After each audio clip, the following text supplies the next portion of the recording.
So you want to limit your object transform values easily? Let's learn this.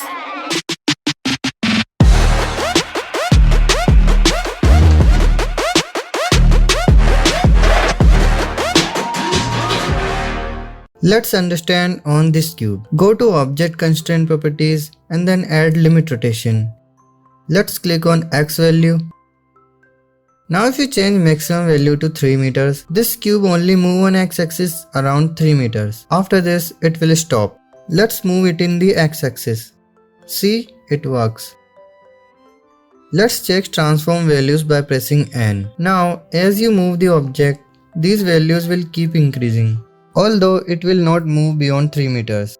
If you check Affect Transform, then your transform value will not change after its limit. Now let's change minimum X value to -3. Now your object will move only in -3 to +3. You can also limit your rotation values with the same process.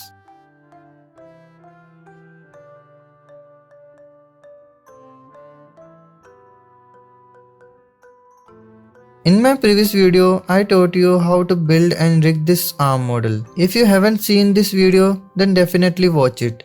As you can see, I have parented empty with arm model. Let's select this empty and add limit rotation to it. After this, add values, minimum to -90 and maximum to 90. Now as you can see, it will only rotate on its given values. Hope you learned something new. Stay tuned, subscribe for more, and goodbye guys.